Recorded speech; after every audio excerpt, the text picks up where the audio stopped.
The Great Hall of the Galactic Council was huge. It could hold thousands of beings from different worlds. Today, it was full of strange creatures that Lisa had never seen before. Some looked like giant insects. Others were made of crystal that sparkled in the light. There were beings that floated in the air, and others that moved on many legs. Lisa sat in a small chair near the back. She felt very small and alone. 3 days ago, she had been a normal scientist working on Earth. Then, a strange hole opened in space near her lab. Before she knew what happened, she was pulled through it and ended up here. The aliens had been kind enough. They gave her food she could eat and air she could breathe. But most of them looked at her like she was a curious pet. None of them seemed to think humans were important. Dot at the front of the hall. A tall alien with 4 arms was talking. His name was Zethkar, and he came from a place called the Vorthan Empire. His skin was blue, and he had large yellow eyes. When he spoke, a machine changed his words into English so Lisa could understand. "My friends," Zethkar said in a loud voice, "we have found another young race trying to fly in space. They call themselves humans. They live on the 3rd planet around a small yellow star." Many of the aliens started making noises. Lisa realized they were laughing. The sound was strange because each type of alien laughed differently. Some made clicking sounds. Others hummed. A few made musical notes that reminded Lisa of wind chimes. A creature made of living rock spoke up. Its voice sounded like stones grinding together. Another race that thinks fire rockets will take them to the stars? How funny. Lisa's face turned red. She wanted to stand up and tell them that humans were smart. But she knew they would not listen. To her, a lizard-like alien named Rex Morrison leaned forward. He had sharp teeth and scales that changed color. "I looked at their technology reports," he said. "They still burn old plants and animals for power. They have only one small base, on their moon. Most of their people do not even believe that life exists on other worlds." More laughter filled the hall. Lisa felt her hands make fists.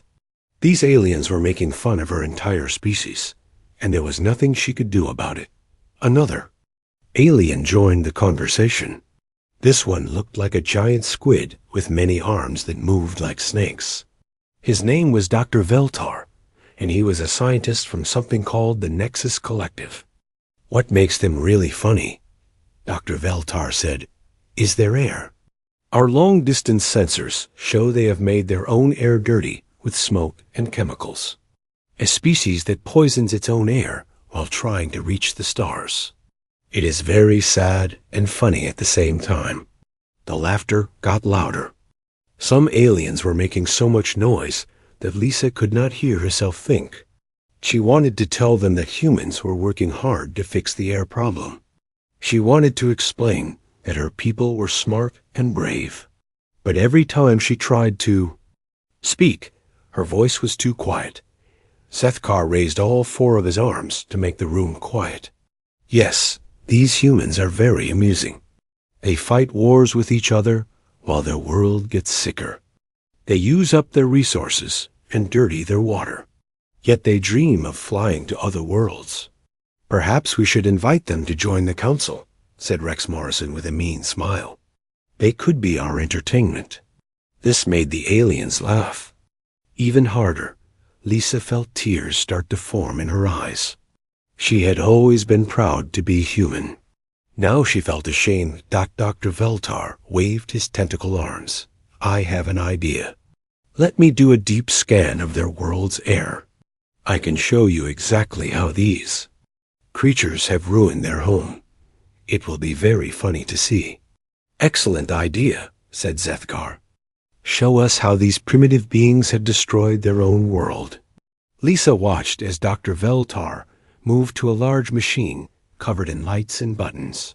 The machine was bigger than a house and hummed with power. Above it, a huge screen came to life. "This will take a few minutes," Dr. Veltar explained. But soon you'll see just how hopeless these humans really are. Lisa stared at the screen. Soon it would show her home world to all these aliens. They would see Earth and laugh at it. They would make fun of the air and water and everything humans had built. She thought about her family back on Earth. Her mother was a teacher. Her father fixed cars. Her brother was studying to be a doctor. They were good people who worked hard and tried to help others. They did not deserve to be laughed at by aliens who thought they were better than humans. But Lisa could not do anything to stop it. She was just one human in a room full of powerful aliens. All she could do was sit and watch as they prepared to make fun of her entire world. The machine started to hum louder. Lights began to flash on the screen. Soon, Dr. Veltar would show them Earth, and the laughter would begin again. Lisa closed her eyes and wished she could go home. Dr. Veltar stood in front of his big machine, still chuckling about the humans. His tentacle arms danced over the controls like he was playing music. The other aliens in the hall were waiting to see Earth and laugh at it some more.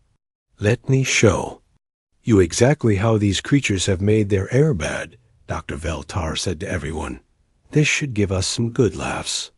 The giant screen above his machine flickered and came to life. Slowly, a picture of Earth appeared.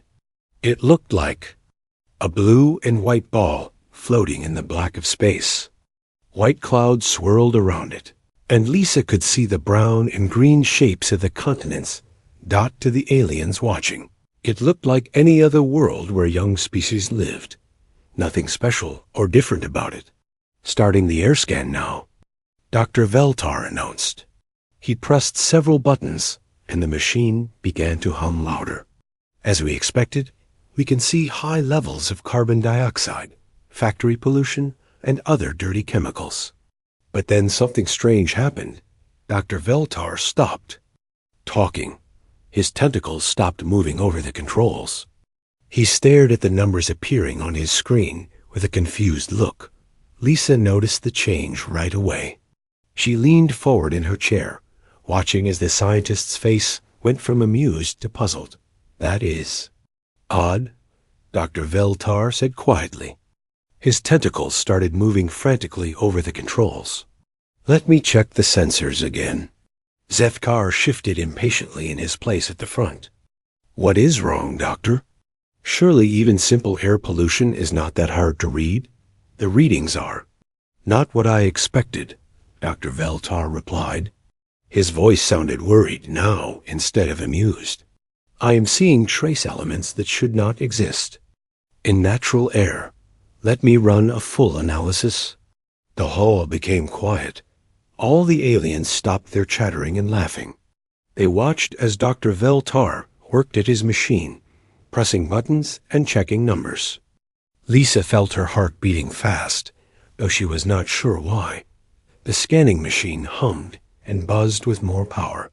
Lights flashed across its surface in patterns Lisa had never seen before. Minutes passed. The only sounds in the huge hall were the quiet hums of alien life support systems and the steady pulse of the scanner. Dr. Veltar ran the scan again. Then he ran it a third time. Each time, his face looked more confused and worried. "This cannot be right," he whispered. His voice was so quiet that Lisa could barely hear it through the translation machine. Rex Morrison, the lizard alien, stood up from his seat. "Doctor, what exactly are you seeing that has made you so quiet?" Dr. Veltar turned slowly to face all the assembled aliens. His usual confident attitude was completely gone.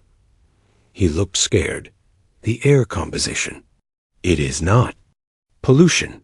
At least, not only pollution." "What do you mean?" demanded Zefkar. His forearms were moving in ways that Lisa was learning meant he was getting angry. "The high oxygen levels, the specific nitrogen amounts, the trace gases. Dr. Veltar's voice got stronger, but more disturbed with each word. "They match the air signature of a Class 7 fortress world." The hall exploded with noise. Several aliens began talking at once in their strange languages. The translation machine could not keep up with all the different voices talking over each other. Lisa did not understand what they meant, but she could see fear starting to appear on their alien faces. "That is impossible," declared a new alien that Lisa had not heard speak before. This one looked like it was made of metal and had a voice like a bell. Class 7 air signatures require hundreds of years of changing the air on purpose. These humans barely have spaceflight. Also, added the crystal alien, whose voice now sounded worried instead of musical, Class 7 signatures mean a world that is ready for ... long battles. Dr. Veltar nodded grimly. Exactly. The air composition is perfect for supporting massive factories, better breathing for long physical stress, and he paused to check his readings again. Protection from radiation. Lisa finally found her voice. What exactly is a Class 7 fortress world? The hall became completely silent again. Every eye, sensor, and alien organ turned to look at her. Rex Morrison was the first to speak. His voice was low and filled with something that sounded like respect. For the first time since Lisa had arrived, a Class 7 fortress world is a planet that has been specially changed to support people in a state of total war. Every part of the environment is made perfect for maximum factory output, population endurance, and military effectiveness. The air changes alone, continued Dr. Veltar, would require technology hundreds of years beyond what our scans said these humans have. Unless ... Unless what? Lisa asked, though part of her was starting to suspect the answer would not be good. Zethkar finished the thought. His 4 arms were moving in what Lisa was learning meant deep worry among his people.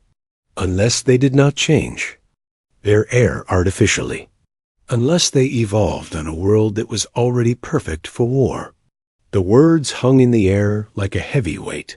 Lisa stared at the aliens as they stared back at her. Suddenly, she understood why they had stopped laughing. They were not looking at her like a curious pet anymore. They were looking at her like she was dangerous.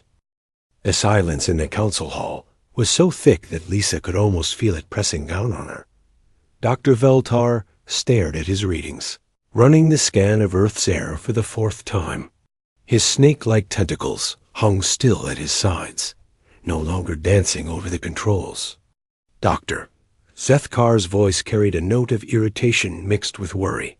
What exactly are you seeing that has made you speechless? Dr. Veltar slowly turned to face the assembly. His usual confident behavior was completely gone. The air composition. It is not pollution. At least, not completely. What do you mean? Demanded Rex Morrison.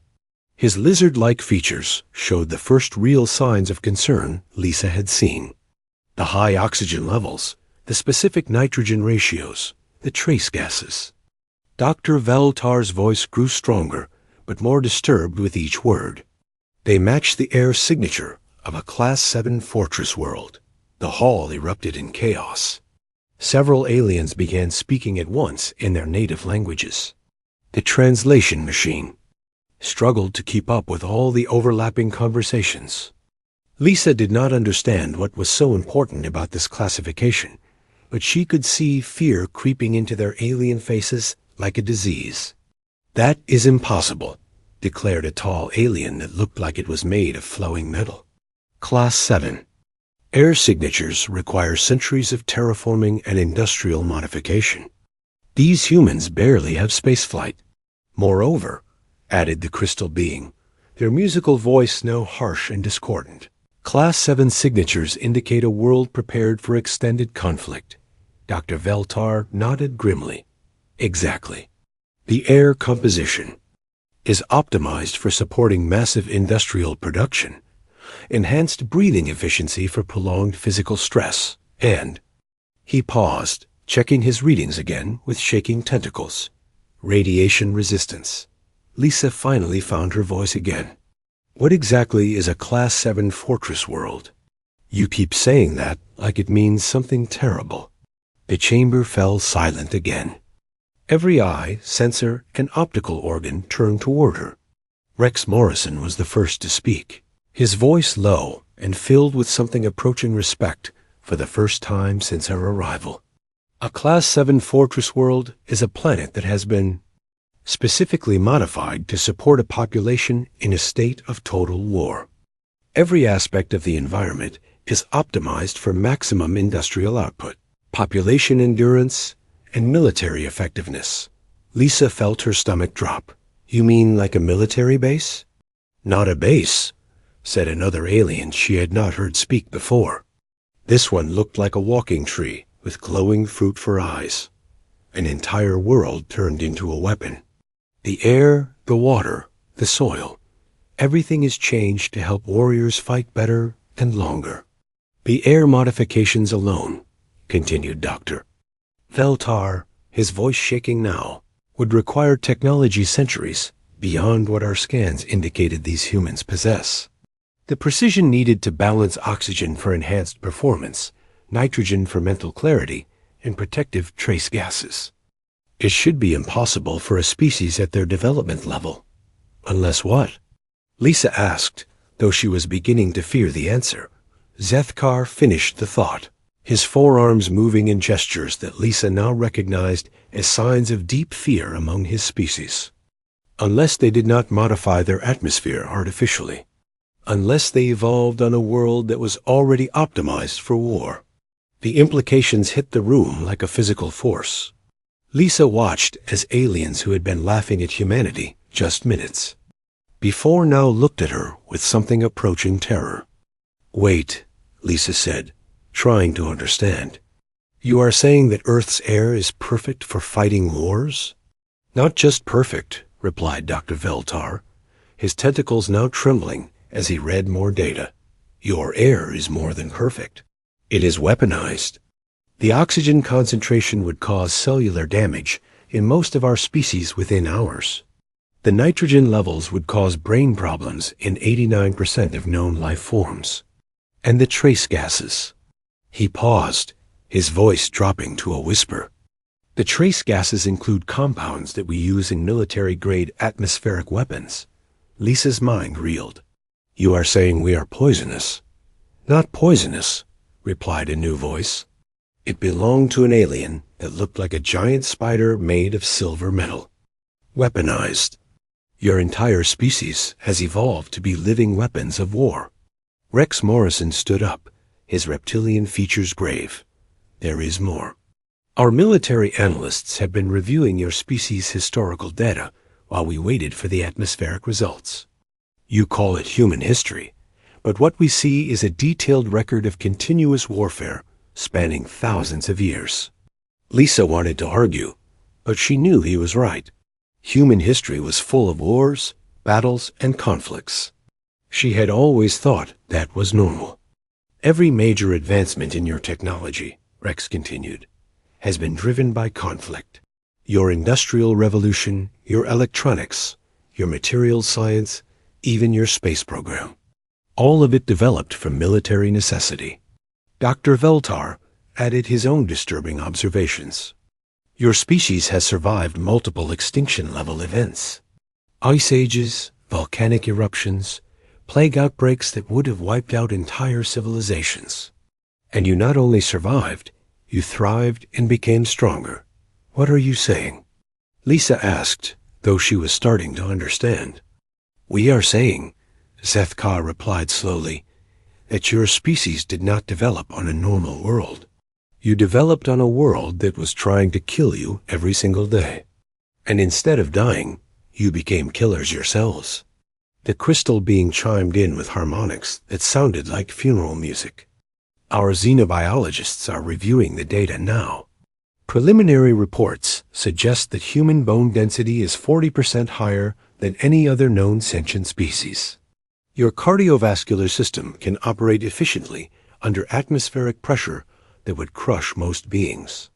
Your nervous system processes pain and stress in ways that would be considered superhuman by galactic standards. Lisa looked around the room at all the aliens staring at her. They were no longer laughing. They were no longer treating her like a harmless curiosity. They were looking at her like she was a monster, wearing the face of something innocent. "So what does this mean?" she asked quietly. Rex Morrison answered, his voice filled with grim respect. "It means, Dr. Chang, that we have made a terrible mistake. We thought we were looking at a primitive species, trying to leave their world to explore. Now we realize we are looking at a species of natural-born warriors who have finally outgrown the need for a world designed to kill them." The chamber remained, silent as the full implications settled over everyone present. Somewhere in the back of every alien mind was the same uncomfortable question. What would a species like humanity do when they reach the stars? The news of Dr. Veltar's discovery spread through the Galactic Council like wildfire. Within hours, emergency meetings were called. Military advisors were brought in from across the galaxy. Scientists who studied alien biology were asked to review the data about humans. Lisa sat in her small quarters, trying to process what she had learned. Through her window, she could see alien ships arriving at the council station.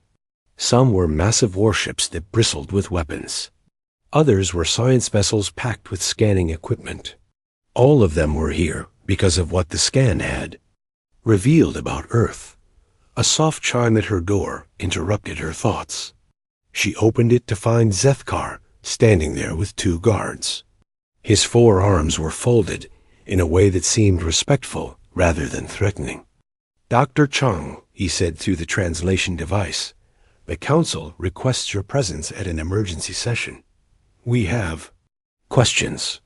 Lisa followed him through the corridors of the station. Everywhere she looked, she saw aliens talking in hushed tones. Some of them stopped their conversations to stare at her as she passed. She could feel their eyes following her, and she did not like the way they looked at her now. The main council chamber was packed with more aliens than Lisa had ever seen in one place. Representatives from dozens of species filled every available seat. The air hummed with nervous energy and worried conversations. At the center of the room, a large holographic display showed Earth rotating slowly. Numbers and charts surrounded the image, displaying data that Lisa could not read, but that seemed to fascinate and terrify the aliens watching it. Dr. Veltar stood at the front, no longer the confident scientist who had joked about humanity just days before. His tentacles moved nervously as he addressed the assembly. "Fellow council members," he began, "we have completed our analysis of the human homeworld. The results are ... unprecedented." The room fell silent. Lisa took her seat in the observer section, feeling hundreds of alien eyes turned toward her. "We have contacted human scientists directly," Dr. Veltar continued. "They have confirmed our readings and provided additional data that makes the situation even more concerning." A new holographic display appeared, showing a human woman in a white laboratory coat. Lisa recognized her as Dr. Elena Rodriguez, one of Earth's leading atmospheric scientists. "You are asking about our air?" Elena said, looking puzzled by the question. "It is about 78% nitrogen, 21% oxygen, with small amounts of argon, carbon dioxide, and other gases. Pretty normal, as far as we know." "Dr. Rodriguez," Zethkar interrupted, "what you describe as normal is actually a highly specialized atmospheric composition that most species would find toxic. The oxygen concentration alone would be lethal to 67% of known sentient species." Elena blinked in surprise. "Really? We just breathe it. Always have. It is just air to us." "That is precisely the problem," muttered Rex Morrison, reviewing reports that had been hastily prepared by his military staff. "Your species did not adapt to survive in a hostile environment. You evolved to thrive in conditions that most of the galaxy would consider a biological weapon." Lisa watched as the full picture became clear to the assembled aliens. Dr. Veltar presented his findings with growing alarm in his voice. "Earth's atmospheric pressure is 43% higher than galactic standard. The oxygen concentration would cause cellular damage in most species within hours. The nitrogen levels would induce neurological impairment in 89% of known life forms. And the trace gases. He paused, his tentacles trembling slightly. The trace gases include compounds that are used in military-grade atmospheric weapons. You are saying we are poisonous? Lisa asked, genuinely confused. Not poisonous, replied. A new alien that looked like a walking crystal formation. Weaponized. Your entire species has evolved to be living weapons of war. Your bone density is 40% higher than any other known sentient species. Your cardiovascular system can operate efficiently under atmospheric pressure that would crush most beings. Your nervous system processes pain and stress in ways that would be considered superhuman by galactic standards. The revelation sent shockwaves through the chamber. Species that had been casually dismissing humanity as primitive were now reevaluating everything they thought they knew. Rex Morrison stood up, his reptilian features grave. There is more. Our military analysts have been reviewing your species' historical data. You call it human history, but what we see is a detailed record of continuous warfare spanning millennia. Every major advancement in your technology, he continued, has been driven by conflict. Your industrial revolution, your electronics, your materials science, even your space program. All of it developed from military necessity. Lisa felt her face flush with embarrassment. It was true. Humans had invented rockets to use as weapons before they used them to explore space. They had developed computers to calculate artillery trajectories. Even the internet had started as a military communication system. Dr. Veltar added his own disturbing observations. Your species has survived multiple extinction-level events.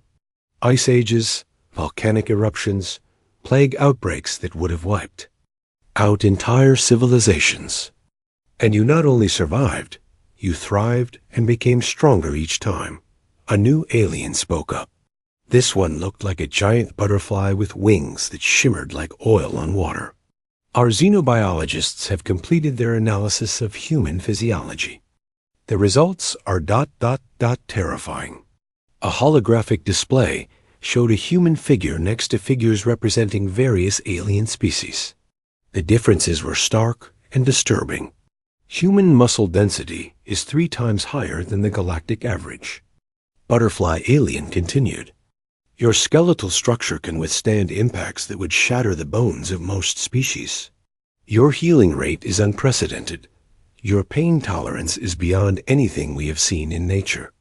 Moreover, added another alien that looked like a living shadow, your psychological profile shows a species that not only adapts to trauma, but is strengthened by it. You call it resilience, but our psychologists call it warfare conditioning. Lisa looked around the room at all the faces staring at her. Fear, respect, and something approaching awe mixed together in their alien expressions. What does this mean for humanity? She asked quietly. Zethkar answered, his voice carrying a weight that had not been there before.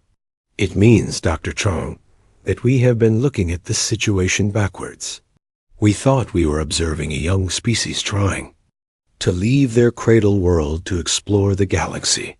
He paused, his forearms gesturing in what Lisa now recognized as a sign of deep respect among his people. Now we understand the truth. Humanity is not trying to leave Earth to explore. You are trying to leave Earth because you have finally outgrown the need for a world that was designed to kill you.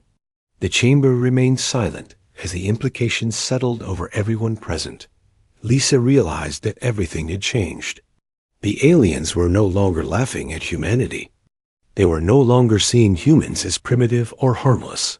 They were seeing humans as something far more dangerous, a species of natural-born warriors who were about to be unleashed upon the galaxy. 3 weeks had passed since Dr. Veltar's atmospheric scan changed everything. The Galactic Council station buzzed with activity as representatives from every major power in the galaxy arrived for what was being called the most important session. In recorded history, Lisa walked through the corridors and noticed how different things were now. Aliens who had ignored her before now stopped to bow respectfully when they saw her. Guards who had treated her like a curious pet now saluted when she passed. The change was both flattering and frightening. She entered the main council chamber to find it packed beyond capacity. Species she had never seen before filled every seat. Some had traveled from distant galaxies specifically to attend this meeting. All of them were here to discuss what had become known throughout the galaxy as the human question. Seth Carr stood at the central podium, his forearms moving in formal gestures. "Fellow council members," he began, "we face a situation unlike any in our recorded history. We have discovered a species that appears to be naturally evolved for warfare on a scale we have never encountered." The crystal being chimed in with harmonics that sounded like funeral bells. "Our analysts have completed their review of human physiological data. Their muscular density, bone structure, and cardiovascular capacity exceed that of any known warrior species by significant margins. And this is their baseline civilian population." Lisa shifted uncomfortably in her seat. They were talking about humans like they were weapons, instead of people. Dr. Veltar stepped forward to present what he called the final analysis. His tentacles moved nervously as he spoke. "We have identified the source of Earth's unique atmospheric composition. The planet has experienced 14 major extinction events over the past 500 million years. Each time, life not only recovered, but evolved to become more resilient, more adaptable, more aggressive." He activated a holographic display that showed Earth's history in fast forward. Lisa watched as her world went through ice ages, asteroid impacts, volcanic eruptions, and mass extinctions.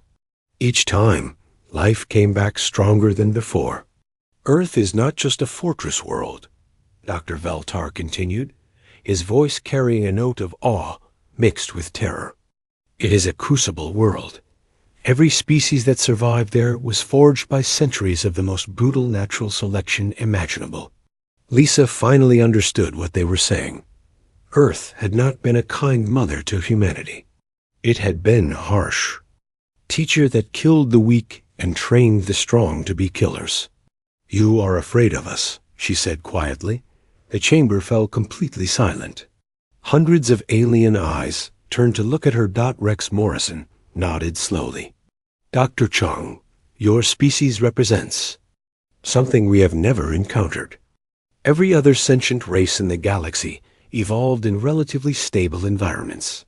We developed technology to overcome our limitations. You developed technology to enhance capabilities you already possessed. Your primitive rockets?" added Zeth Carr. "They are not primitive. They are intentionally over-engineered for reliability under combat conditions. Your fossil fuel energy systems are designed for rapid deployment and field maintenance. Your entire technological base is built around the assumption of continuous conflict." A new alien spoke up. This one looked like a living plant with flowers. "For eyes, we have reviewed your entertainment media, your movies, books, and games. 97% of your popular culture involves conflict, violence, or survival scenarios. You tell stories about war for fun." Lisa thought about her favorite movies and books. Most of them were about heroes fighting against impossible odds. Humans did seem to love stories about struggle and victory. Another alien, this one resembling a giant seahorse, added its observations. "Your recreational activities include competitive fighting, dangerous sports, and survival challenges." Activities. That would be considered military training by most species. You do for pleasure. "Your children's games," chimed in a butterfly-like creature, "involve mock combat, strategic thinking, and leadership challenges. You are training your young to be warriors from birth, and you do not even realize it. Lisa felt a chill run down her spine. They were right. Human children played war games, sports, and competitive activities that taught them to fight, win, and lead others. The alien who looked like a walking shadow spoke next. Most disturbing of all, your species has developed something we have never seen: the ability to find meaning and purpose in suffering. You have philosophies and religions that teach that struggle makes you stronger, that pain builds character, that facing death gives life meaning. Other species avoid conflict and seek peace, added Rex Morrison. You seek conflict and call it growth. You actively pursue dangerous situations and call it adventure. You voluntarily subject yourselves to physical and mental stress and call it training. Lisa realized they were painting a picture of humanity that was both accurate and terrifying. Humans did seem to thrive on challenge and conflict in ways that other species found incomprehensible. A massive alien that looked like a walking mountain delivered what seemed to be the final assessment.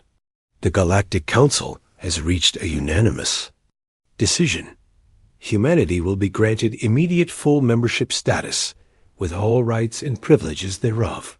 Additionally, any species wishing to engage in hostile action against Earth will be considered to be in violation of the galactic peace, accords and subject to immediate military intervention. Lisa was stunned. But we have not even achieved faster-than-light travel yet. We are still fighting among ourselves. We have pollution and poverty and war. Dr. Chang, Rex Morrison replied, your species achieved something far more impressive and faster-than-light travel. You survived Earth. In the galaxy's assessment, any species capable of that feat is worthy of our respect and, frankly, our caution. The crystal being chimed in agreement. We are also establishing a special diplomatic protocol for humanity. Any first contact between humans and other species must be carefully managed to prevent ... misunderstandings. What kind of misunderstandings? Lisa asked. Zethkar answered with his arms moving in what she now recognized as signs of deep concern. The kind where your people might accidentally start a war by doing what comes naturally to you, competing, challenging authority, and pushing boundaries. As the session ended and the various delegates began filing out, Lisa remained in her seat. She was processing what she had learned about her own species. Humans were not primitive or backward. They were the products of the most hostile environment that had ever successfully produced intelligent life. An aide approached her with a message. It was from Earth's government, transmitted through the quantum communication array. They wanted to know when she was coming home and what she had learned about the galaxy. Lisa looked at the message and realized she had a difficult choice to make. She could return to Earth and tell her people that they were welcome in the galaxy as respected equals. Or she could tell them the truth, that they were feared across the galaxy as natural-born weapons of war. She thought about her family, her friends, all the humans back on Earth who were dreaming of exploring the stars and meeting alien civilizations. They had always imagined that first contact would involve sharing knowledge, culture, and friendship. They had never imagined that the galaxy would welcome them, not as explorers or diplomats, but as warriors who had finally outgrown their need for a world designed to kill them. Lisa stood up and walked to the communication station. She had a message to send to Earth, and she was not sure how to explain that humanity's greatest strength was also what made them terrifying to everyone else in the galaxy. Outside the station's windows, she could see the ships of a dozen different species preparing to leave. They would return to their homeworlds with news that would change how the entire galaxy viewed Earth. The laughter had stopped. The mockery was over. Humanity was no longer seen as a primitive species trying to reach the stars. They were seen as sleeping giants who had finally decided to wake up, and the galaxy was holding its breath. waiting to see what humanity would do with the stars once they reached them.